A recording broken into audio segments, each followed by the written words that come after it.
Yeah, now today we are going to see some endgame positions, and let us start with this. We have got equal materials on the board.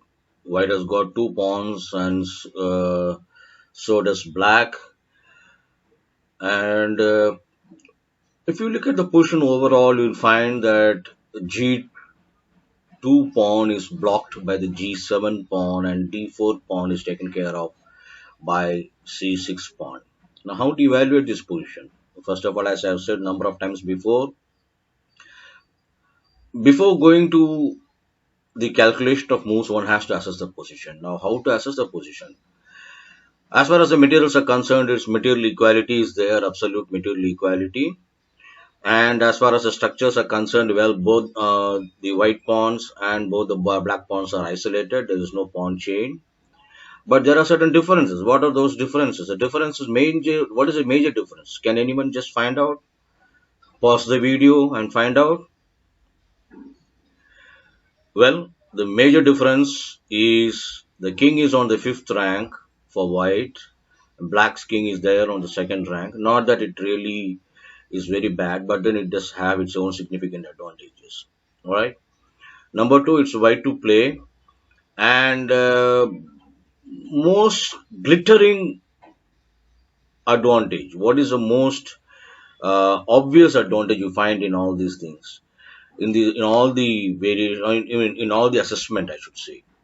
The most obvious assessment or a most obvious advantage you must find is that white's king is closer to the black's pawn c6, and it has got better access to g7 than black's access to d3 and g2. Fine. So having said that, now let us see how to proceed in this sort of an ending.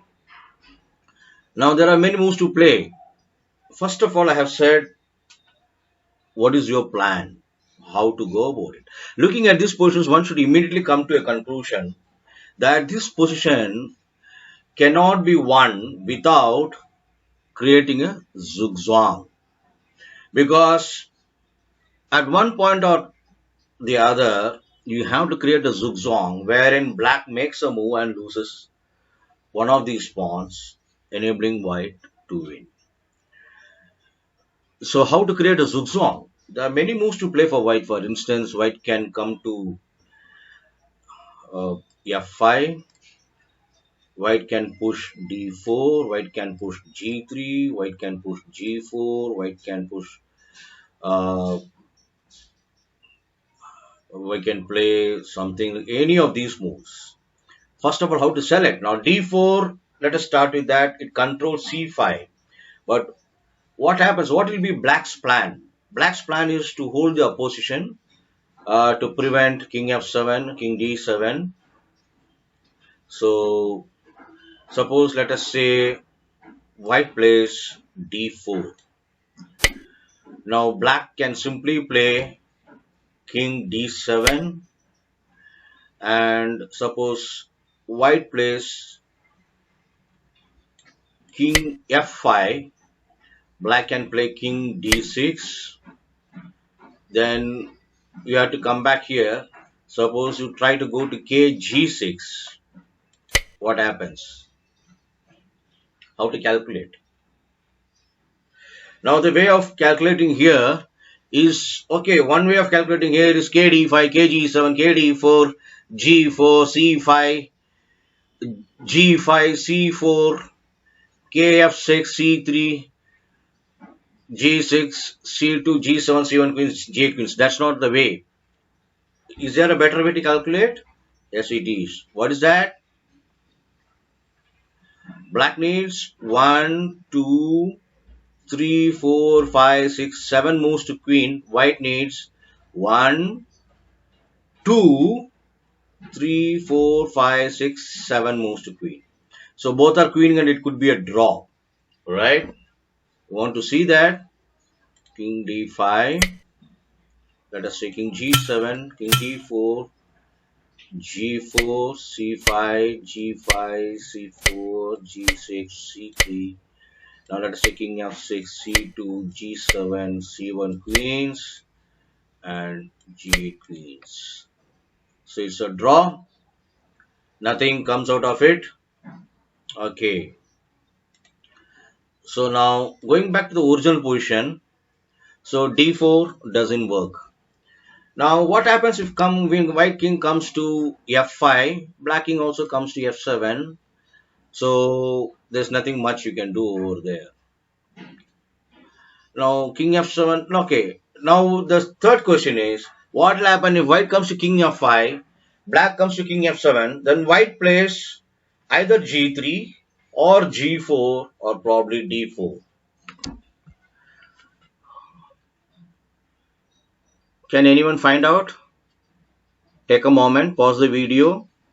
Can anyone find out? If you want, you can write down your variations. That would be better for you to improve. Pause the video and find out. Okay, fine. So let us start. King f5. Obvious move can be king f7. Now what will happen if white plays, let us say, g4?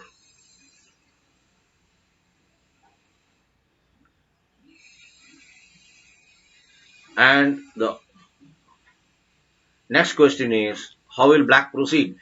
How are the ways? What are the ways for black to proceed? Black can proceed in so many ways. Black can proceed by playing c5. Black can proceed by playing king e7. Black can proceed by playing g6. Now let us start with c5 so that while black prevents white's d4. Now how to proceed in this position? Now what's the difference between these two positions? The positions be when pawn was on c6 and now the pawn is on c5. The basic difference is the d5 square was controlled by c6, so king could not come to d5. Now black's pawn having come to c5, it has given access to the d5 square for white's king. Okay, so white can play ke5, kd5, kc5 and d4, d5. Alright. In the meantime, can black also play king g6, king g5, king g4 followed by queening the g pawn? Sorry. Yes, it can. But what's the basic difference between these two? The basic difference, what's the glittering difference again? Pause the video and find out. The basic difference is when the king takes c5, the king is not in the path of the pawn. When the king takes g4, it is in the path of the pawn. Basic difference. That's the first difference you have to understand. I repeat, when king takes c5, it's not in the path of d pawn. When king takes g4, it is in the path of g pawn. Next, 1, 2, 3, then 4, 5, 6, 7, 8. Then here it comes 1, 2, 3, 4, then 5, 6, 7, 8. So it's one step behind. So black cannot queen. Say for example, king e5, king g6, king d5, king g5, king c5, king g4, d4, g5, d5. Let us say king f3, g6, g4, d7, g3, d8 queens, and g2. Now, how to win from here? With one move, white has to prevent the queening of the g pawn, and that is queen d4. Right? So here white wins. So we don't want to go back to that. So now again, how else to proceed? So now we are seeing king f5, king f7. So c5 now.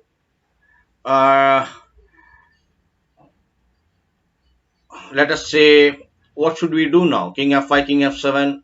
Shall we proceed with g4? What will happen if g4? So we have seen that c5 doesn't work. Let us see what happens to obvious move g6. What will happen to g6? What will happen to g6? Now should white king proceed with king e5 or king g5? The arrow mark shows king e5. Don't go by that. Go by your own analysis. Go by your own analysis. What should white play now? What will happen if white goes to king g5? Can anybody tell me? What will black play?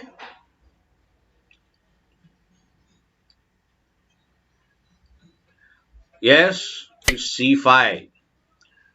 Right? What white play when it goes to king h6?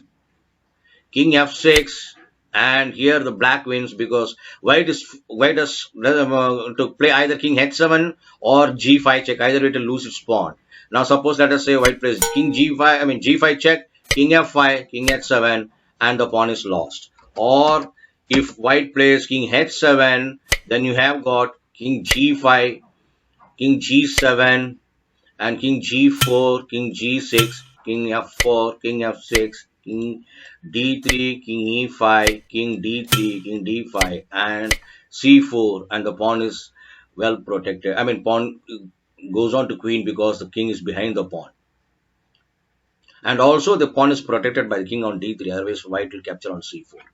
So this doesn't win. So where else to go now? So king f5, king f7. Okay, so now what will you do now? Shall we start with g3? Now, again, can black play g6? What will happen now if white plays king g5? Again, black can play c5, king h6, king f6, now g4. Now, again, there's a question. How should black proceed? Black arrow says king e5. Forget about it. Make your own assessment. What will happen if black plays king f7? I'll give you a moment to pause. Pause the video. What will happen if black plays king f7? Has anybody found it? Yeah. Obvious answer is g5, preventing the king to f6, and the g6 pawn goes. So obviously king f7 is not possible. So counter play king e5, king g6. Right, now what's the idea here? Again, king d4, g5, king into d3, king f5. Now 1 2 3, 1 2 3 4. But then here this is on a straight path here. Again you find that it is black to play. So now after c4 it is again 1 2 3, and it's 1 2 3. It's again a queen. It's 1 2 3 4 if white is to play white queens first, but since black is to play c4, now it's 1 1 2 2, and third move is a queen. You have got a queen, and there is no skewer for white to win the queen, so it's a draw. So we don't want to go back there. So now king f5, king f7, g4, g6 doesn't work. Okay, or what will white play now? Can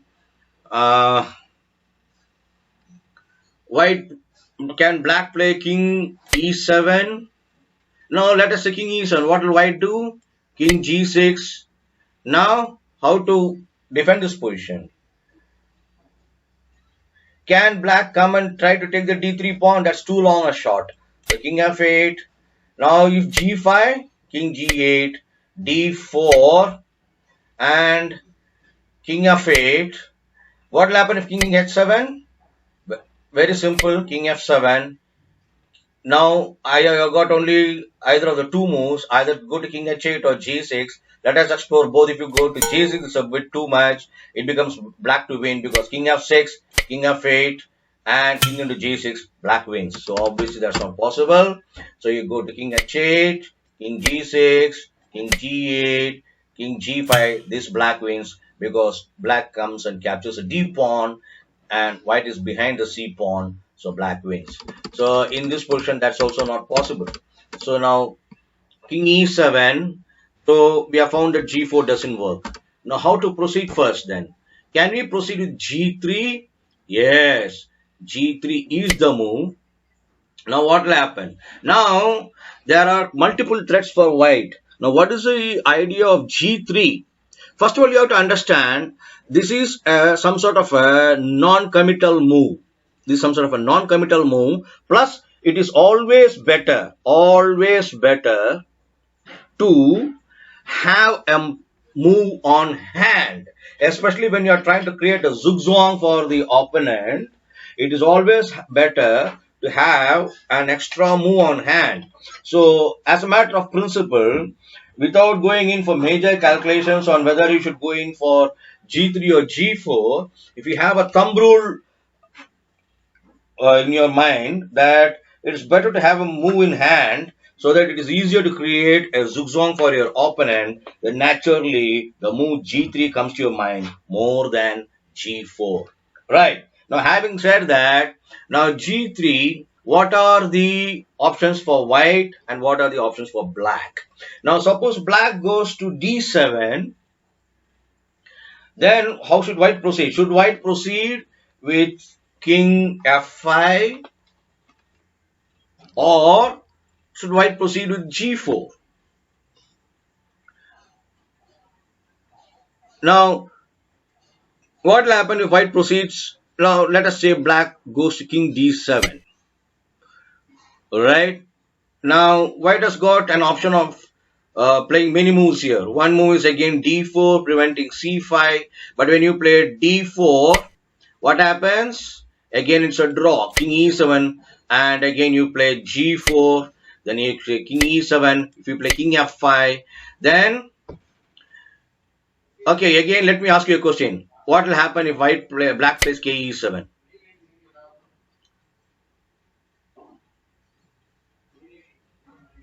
It's lost because KG6, the pawn is too far advanced.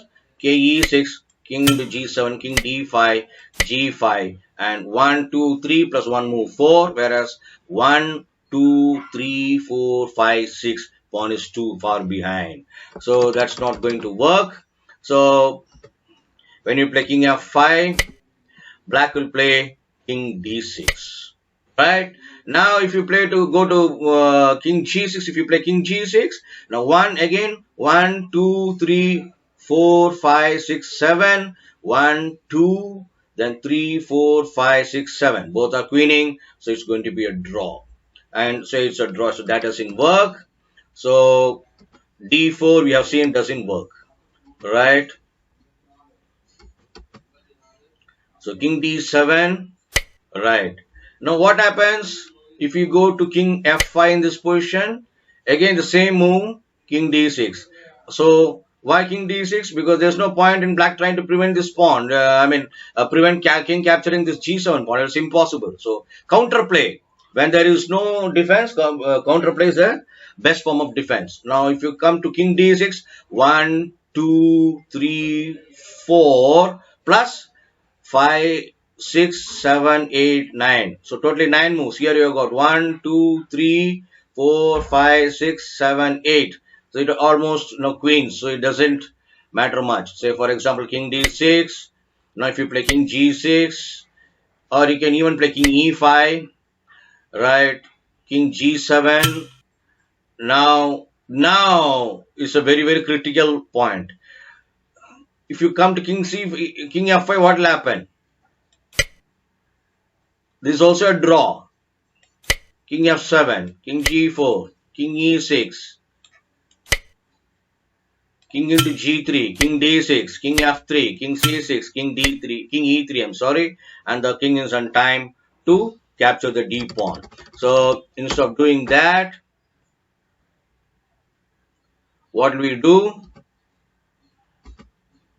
We'll play G4 here. Now again it's a draw. Right? Okay, how to draw? It's all, see, again I tell you, don't try to keep on calculating. Get the concepts right. Get the concepts right. How to get the concept right? How to get the concept right? Now, what will happen if you play C5? This is also playable. Again, 1, 2, 3, 4, 5, 6, 7. 1, 2, 3, 4, 5, 6, 7. Again, it's a draw. So it's a matter of calculation, simple numerical calculation, right? King E7 is also playable.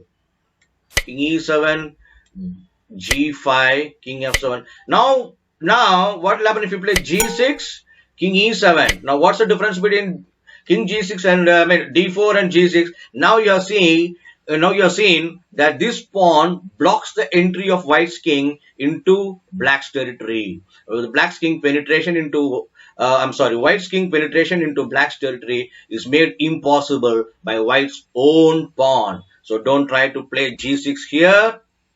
Now let us. Now what's the other option? King e5. Now black has the opposition. So again, since black has not played c5, it is still on c6. So it controls the square d5. King f5, king f7. It's a draw.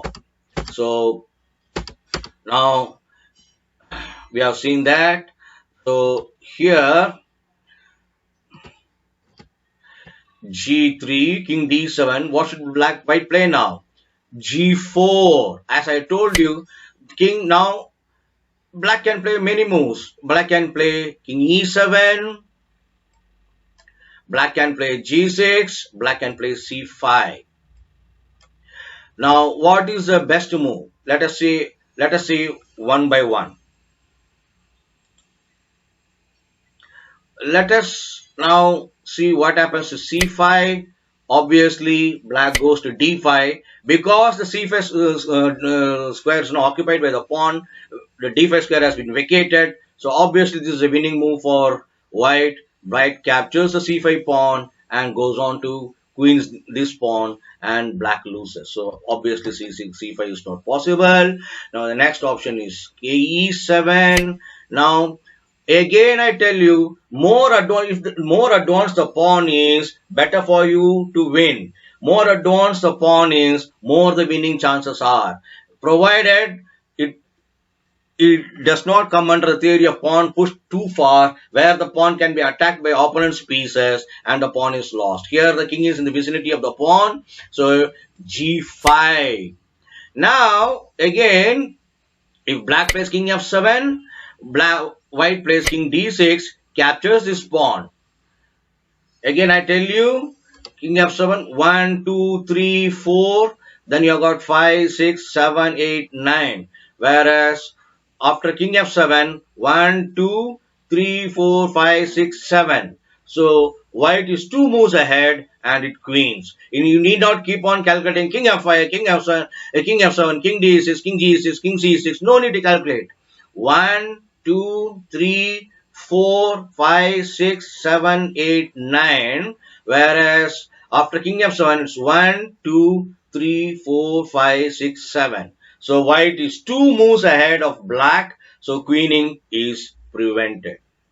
Right? So I'm not going to keep the moves and show you that because I've told you how to calculate. So that's it now. Now suppose let us say black goes to d7. Now again white wins too easily because king f5, king g6, king g7, king f5, then from here king g6, then from here king g7, and white wins. Now let's say king f5, now king e7. Now you should not again make the mistake of playing g6. I repeat again and again and again and again. Don't play g6 because this blocks the king's path to g6 and h7. So you have to play king g6. Okay, now black plays king f8 and says, I'm not going to allow you to take this pawn. Now what is to be done? If you play d4 here, what happens? It's now king g8 and king f5, king f7. This is a draw. So don't make that mistake. So having come to king g6, what's the idea? Prevent the king from coming to g8. So king h7, king f7. Now you have to, now again what's the idea? Create a zugzwang. How to create a zugzwang? What's the idea now? Now having come to king h7, my idea is to take the g pawn. But the g pawn is now protected by the king. So push g6. On if you go to, okay, what will happen if the king goes to f8? Take a moment. King h8, king e7, and the g pawn is lost. So obviously king has to come to f6. Now again king h8, and you lose the pawn on g6. So now you have a waiting move here, d4, and now black has to go away from the support of this g7 pawn either to king g5 or ke7 wherever, and then white wins. So here white takes control of the queening square and white wins. So that's now we have seen that's how white wins with g3. Right now, let us say the same position. Let us say what happens if white plays g4 first. White plays g4. Yes, black obviously has to protect the d7 square, because otherwise king will come to d6 and swallow this pawn. So king d7. Now king f5, ke7, king g6, kf8. If now what will happen? If king goes to king h7, now the difference is pawn is on g4. So let us say g5, king g8, and this is a draw. King f5, king f7, and now again g6 check. Black is absolutely fine, because g6 check, king e7, white has blocked its own path to go to h7, king e5, king d7, and it's a draw. Alright, it's a draw. So now instead of king g6, now let us see what happens if king g7, king g6,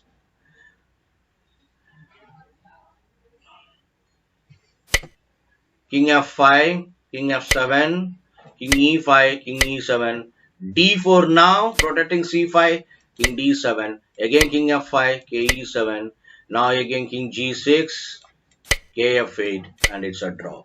Now, by this time, you must have seen the difference between first move g3 and first move g4. What's the difference? The difference is you have got a tempo.